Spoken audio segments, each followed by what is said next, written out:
And the readings will now be given by Elizabeth from Georgia. The Bible, Hebrews. For the word of God is quick and powerful and sharper than any two-edged sword, piercing even to the dividing asunder of soul and spirit, and of the joints and marrow, and is a discerner of the thoughts and intents of the heart. Neither is there any creature that is not manifest in his sight, but all things are naked and opened unto the eyes of him with whom we have to do. 2 Corinthians. For the weapons of our warfare are not carnal, but mighty through God to the pulling down of strongholds, casting down imaginations, and every high thing that exalteth itself against the knowledge of God, and bringing into captivity every thought to the obedience of Christ. Matthew. And when he had called unto him his 12 disciples, he gave them power against unclean spirits, to cast them out, and to heal all manner of sickness and all manner of disease. These 12 Jesus sent forth, and commanded them, saying, And into whatsoever city or town ye shall enter, inquire who in it is worthy, and there abide till ye go thence. And when ye come into an house, salute it. And if the house be worthy, let your peace come upon it. But if it be not worthy, let your peace return to you. And whosoever shall not receive you, nor hear your words, when ye depart out of that house or city, shake off the dust of your feet. Whosoever therefore shall confess me before men, him will I confess also before my Father, which is in heaven. But whosoever shall deny me before men, him will I also deny before my Father, which is in heaven. Think not that I am come to send peace on earth. I came not to send peace, but a sword. For I am come to set a man at variance against his father, and the daughter against her mother, and the daughter-in-law against her mother-in-law. And a man's foes shall be they of his own household. He that loveth father or mother more than me is not worthy of me, and he that loveth son or daughter more than me is not worthy of me. And he that taketh not his cross and followeth after me is not worthy of me. He that findeth his life shall lose it, and he that loseth his life for my sake shall find it. He that receiveth you receiveth me, and he that receiveth me receiveth him that sent me. Luke. Behold, I give unto you power to tread on serpents and scorpions, and over all the power of the enemy, and nothing shall by any means hurt you.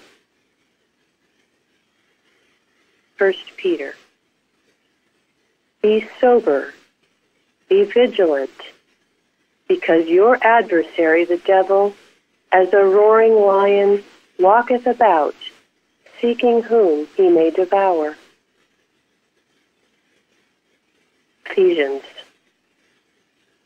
My brethren, be strong in the Lord and in the power of his might. Put on the whole armor of God, that ye may be able to stand against the wiles of the devil. Stand therefore, having your loins girt about with truth, and having on the breastplate of righteousness. Above all, taking the shield of faith, wherewith ye shall be able to quench all the fiery darts of the wicked. And take the helmet of salvation, and the sword of the Spirit, which is the word of God.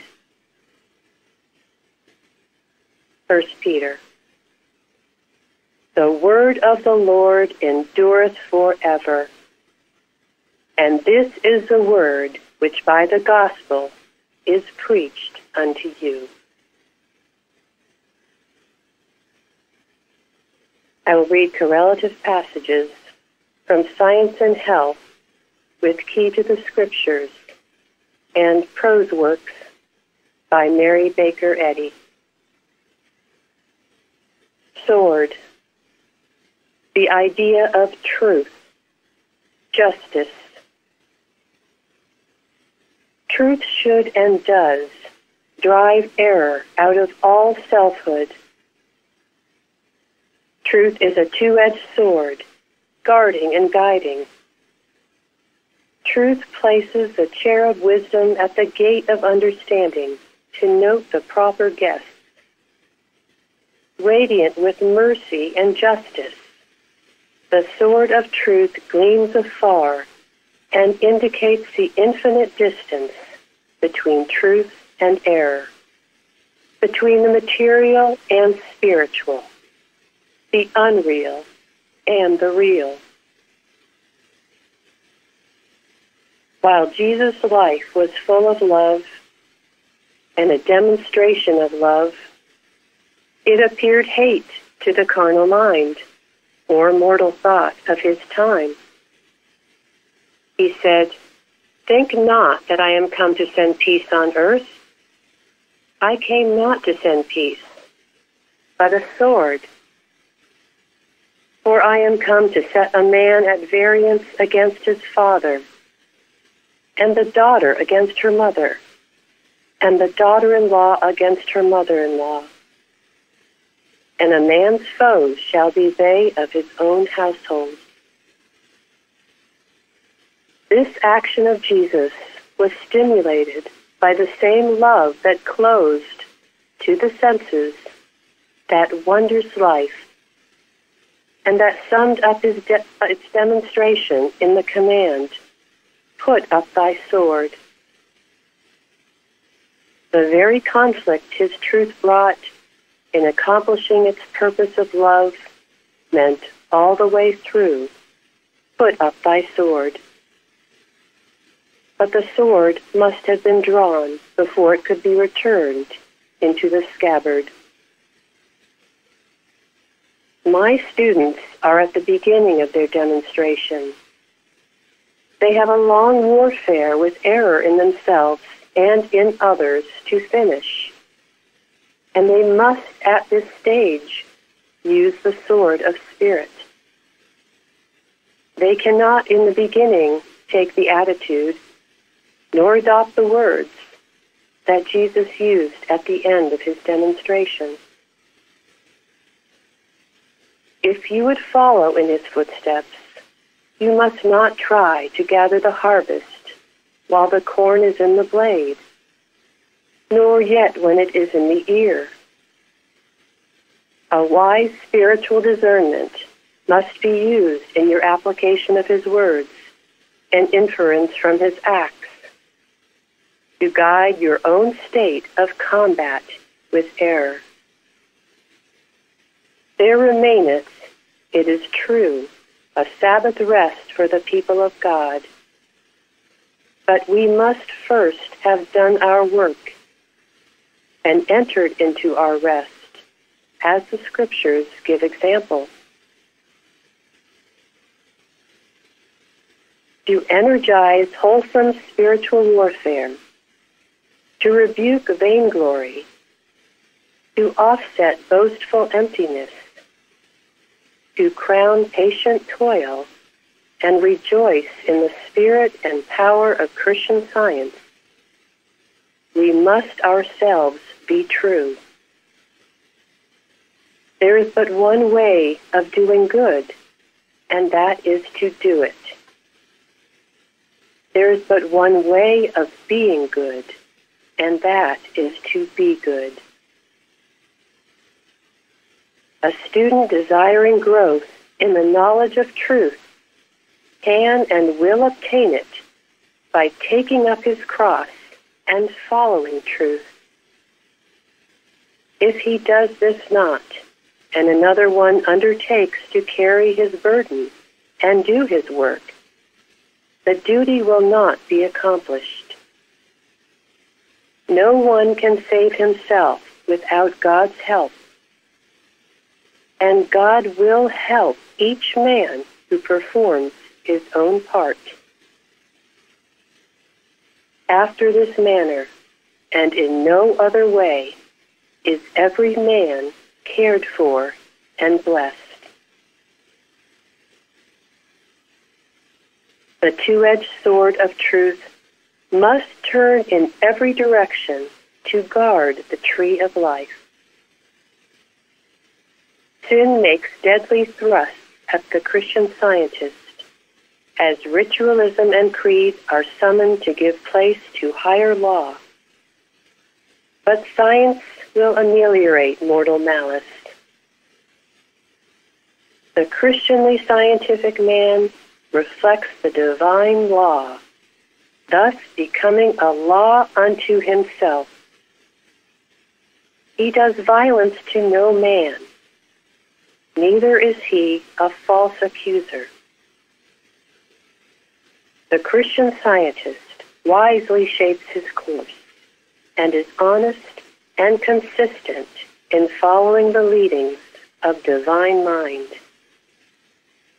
He must prove, through living as well as healing and teaching, that Christ's way is the only one by which mortals are radically saved from sin and sickness.